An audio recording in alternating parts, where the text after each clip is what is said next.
Hi, I'm Ioanna Roumeliotis. We're on assignment in San Juan, Puerto Rico. We came here to report on the recovery efforts after Hurricane Maria. And as you can see behind me, the debris, the fallen lines, the traffic lights that aren't working, that's still very much the reality in most of the island.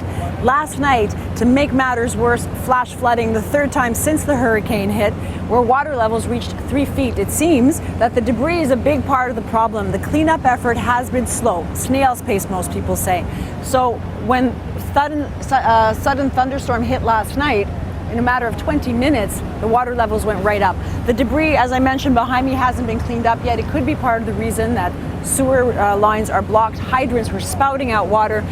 It was a big mess. And tonight to this morning, a few hours later, you can see where we're at in terms of the storm's aftermath. And again, this is nearly 2 months after Hurricane Maria. This is an island that is still clawing its way out, and it just seems they can't catch a break. We have some questions now coming in from viewers. Just give me a second so I can hear them. Mark Hudson asks, are there generators for sale? Mark Hudson. Well, Mark Hudson's a good question. Generators are hard to come by, and for the average Puerto Rican, they're quite expensive. FEMA, which is the emergency response team that's been sent in from the U.S., mainland U.S., is the main source for generators. So they've been handing them out since the early days, and that has been keeping some houses it was so-called out of the dark, but again, they're used very sparingly. Diesel is quite expensive. Again, for the average income here in Puerto Rico is $19,000 a year. So you can't expect people to have the money to keep them going on full time. Big buildings, hotels, convention center where the disaster relief operations are kind of working out of, those are up and running, and those are up and running with major commercial generators. The smaller ones, again, harder to come by and quite expensive for the average Puerto Rican. Tara Quinn McMahon asks, Tara Quinn McMahon, yeah. Asks how many people are without power? How many people are without power? That's a really good question. The number apparently is shifting by the day, but it's pretty much stuck at about 70% of the island is still without electricity, and in many cases without running water. San Juan is the capital of Puerto Rico. That's where we are now. We're in Condado, which is a district just outside the capital. You can see from behind me, this is not a city that is up and running. Most of the traffic lights are out. They're not working. Power lines are down. Debris is littered across the city. So when we talk about 30% of power being back up and running in Puerto Rico, a lot of it is the power is generating. They're starting to get it fired up and running. Transmission, though, remains a challenge. So while the numbers seem to be encouraging, or at least climbing up quite slowly, the vast majority of people are still relying on generators, solar panels, anything else they can use to generate some light. Tara also wants to know how she can help from Canada. Tara wants to know how to help from Canada. Good question, Tara. The relief efforts are ongoing, so groups like Oxfam, FEMA, which is the main agency that is dealing with assistance in Puerto Rico, they're probably the best way to deal with trying to get donations through. There are definitely charities on the ground here that are accepting donations. Matter of Googling and finding out the best way to do that. A viewer on YouTube asked, what's the temperature averaging down here? The average temperature is about 29 degrees. It feels like 39 with the humidity. As you can tell, it's a little bit of spattering of rain. This has been the weather since we've been here, but it is rainy season. It's post-hurricane season, so that's expected. The problem is when it does rain suddenly and forcefully, as it did last night, in a matter of minutes, houses are flooded, hospital emergency floors are flooded. The place becomes quite untenable very quickly. Laura McDonald asks, is FEMA still on the ground and visually present? Laura McDonald is asking, is FEMA still on the ground and visibly present? FEMA has about 60,000 personnel on the ground in Puerto Rico. Visibly, yes. Once you go out of San Juan especially, they're based out of the convention center. That's the operational hub. Absolutely. Yesterday we spent our time in the countryside of Barranquitas, which is a mountainous region. FEMA has had a hard time getting there, and we discovered that ourselves trying to go what should have been an hour and a half journey. It took us about 3 hours because of the detours and landslides and the fact that the roads are in pretty bad shape. Bridges have collapsed. So FEMA has had a hard time getting there. They have set up regional operational offices where people can come and get help in terms of housing. Housing is the number one thing people need help with. Running water too. Again, electricity is an issue. Running water is also a huge issue. We have a viewer comment, as an American, this makes my heart ache, from Vaughn Holly. Vaughn Holly talks about, as an American, how this situation makes her heart ache. It is an incredibly sad one that this island, as we mentioned, we came here expecting to see some signs of recovery and are quite struck by how slow that recovery seems to be going at. What is surprising and quite lovely is the resourcefulness of the people that we've been meeting. Incredibly grateful would be a word, but also resourceful, more like it. But there is a sense of frustration, and especially outside of San Juan, there is a sense of feeling forgotten, feeling that this is just taking too long. Ben Barini says, I was hit by Irma in Middle Florida and it's bad. Some houses don't have power. How much worse is it there? Ben Barini's question about how much worse is it since Hurricane, I'm sorry, which one was that? Irma? Well, it's hard to gauge. At this point, we're looking at nearly 2 months in, 45 days after Hurricane Maria hit. We're still saying 70% of the island is without power. And again, that number of 30% is a tricky one to kind of untangle, because that could suggest that power is generating at the plants, but the transmission to the people, to their houses, is still very much a challenge to get that electricity to the actual people. So yes, recovery is there. There's definitely some signs. Hydro crews are working all around the city, but the scale of the damage here is quite overwhelming. Ken Orphan asks, how many people do not have access to drinking water? Bottled water, drinking water is a concern for people outside of San Juan. Here, it does not seem to be as big an issue as in the outlying areas, but the outlying areas are literally 15 minutes outside of the capital. Drinking water, bottled water has been flown in since the beginning, since shortly after the Hurricane Maria hit. So most people do have access to bottled water.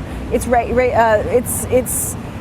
in the supermarkets. Not all the supermarkets are open, so people stockpile when they can, and they use mountain water to wash or to do their laundry. But in terms of the drinking water, in some parts like Barranquitas, where we were just yesterday, people have no running water in their homes and are relying on any other sources to just do their everyday chores like laundry. Richard asks, how is local crime and our local police force able to keep it under control? We've heard some reports. Richard, thanks for the question about local crime. We've heard some reports that there has been looting. There's a sense many people actually do bring up the fact that at night they feel insecure, that they feel that they're not quite comfortable at home locking their doors in the pitch darkness with their children. And that's something we've been hearing a lot, not just in San Juan, but especially outside in these more remote communities where once sun falls, and that happens by 6 p.m., suddenly it's a blanket of darkness. And people basically are used to now hunkering in and shutting their doors and just focusing on getting through the next day.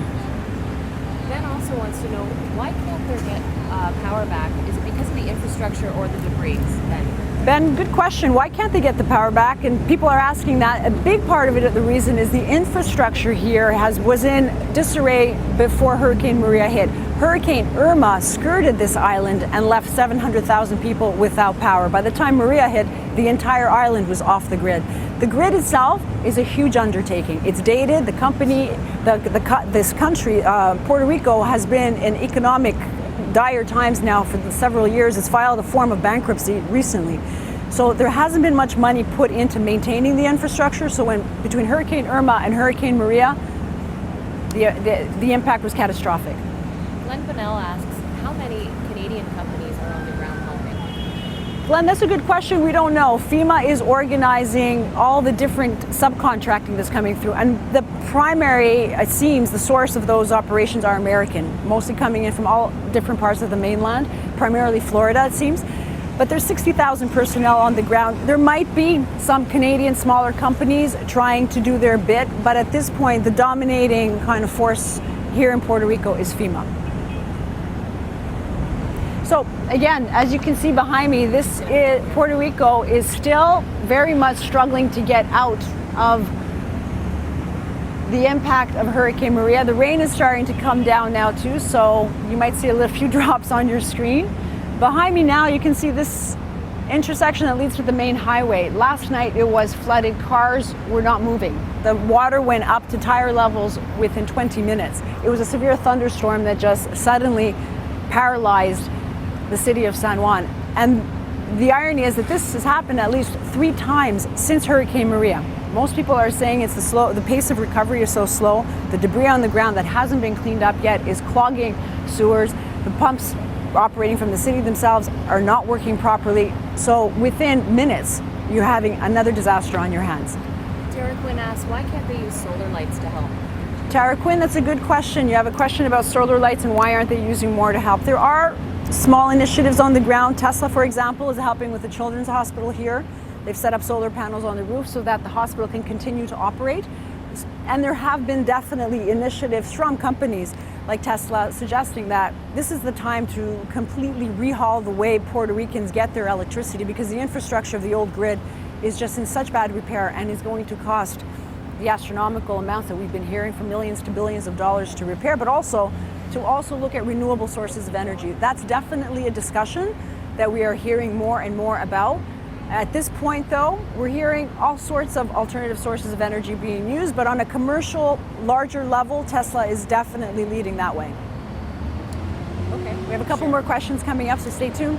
Badger asked, where are you? I sent our location to him outside, like in Condado. We are outside. What's this? We're in Condado. We're in Condado. As I mentioned earlier, I don't know if you tuned in, we're near a main highway. That's the main highway behind me that basically is a big artery throughout the entire island.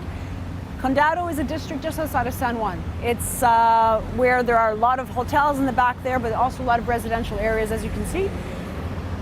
And it's clear that this is the capital, and the capital itself is still clawing its way out of Hurricane Maria. Traffic lights, on average, most of them are not working. People are basically doing stop and go and driving rather chaotically sometimes. Police are sometimes directing traffic as well, and hydro crews can be spotted around the city whenever you make a drive a block here or there. So Condado, near San Juan, where again, the devastation is apparent. Sure. Ben asked, why isn't America helping more by sending more supplies, because Puerto Rico's part of America?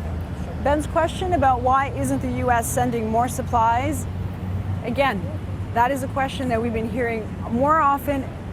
Not so much about why are the supplies not coming in, more of them, but why aren't the supplies that are here getting to the people outside of San Juan primarily? We mentioned earlier that we spent the last couple of days in an area called Barranquitas, which is central Puerto Rico, mountainous areas. On Google Maps, it looks like it'll take you 45 minutes to get there. In reality, it's more like 3 hours between landslides, detours, collapsed bridges. It's very difficult accessing anything. And when it gets dark, it's very difficult to see the roads. FEMA has said that has been a big challenge in terms of getting aid to people. We came across a regional office yesterday that only opened 2 weeks ago. So again, that was a month after Hurricane Maria hit that they actually started creating the infrastructure that people could come in and register for help directly, such as housing or money to buy a generator or anything, or put themselves on a wait list to get anything that might help them get through their daily lives. Rose Cantello-Mayhew's comments, perhaps Puerto Rico should join Canada instead. Well, many people, Rose, I don't know what the nationalist feeling is about joining Canada, but definitely we've been getting a lot of positive reception about Canada and about it's a lovely country. Keep in mind, some estimates are about 100,000 Puerto Ricans have already fled the island and are moving to mainland U.S., primarily Florida, Philadelphia, where the communities, Puerto Rican communities, are quite large. So there is definitely an exodus in play. One-way tickets being bought. The airport in San Juan is constant scenes of people leaving and very emotional goodbyes, because a lot of people are leaving and they're not sure when they're coming back. So if it's not joining Canada, they're certainly leaving the island to go to the mainland U.S. by the droves. This is the last one, then we're going to wrap. William Kwan just asked, again, I think it's a bit of a repeat, but what percentage of Puerto Rico is still without power? William Kwan, your question is the one we keep hearing everywhere. 70% of the island is still without power. The 30% number is one that you have to kind of drill down a little, because it suggests that quite a large number are up and running. But rather, the generation of power is firing up at plants, for example. Transmission, though, to actual individual households is still very much a challenge. The main reason, the infrastructure. The infrastructure was in disarray before Hurricane Maria hit. I think I mentioned it before. When Hurricane Irma skirted this island just before Maria, it left 700,000 people without power. So by the time Maria came, the entire island's electricity was wiped out. That is a huge sign of the state of the infrastructure. Not only was it vulnerable when the hurricane hit, but it's in such disarray that repairing it is the huge challenge. FEMA, a big part of what FEMA is doing here is actually helping in that effort, but it is very, very slow going. So we're just going to wrap up, and you can say goodbye to everybody who's We're wrapping up from San Juan, Puerto Rico. We're here on assignment to look at the rate of recovery post-Hurricane Maria, and as you can see behind me, it's still very slow going, still a long road ahead for the people on this island. Thank you very much. Thanks for joining us.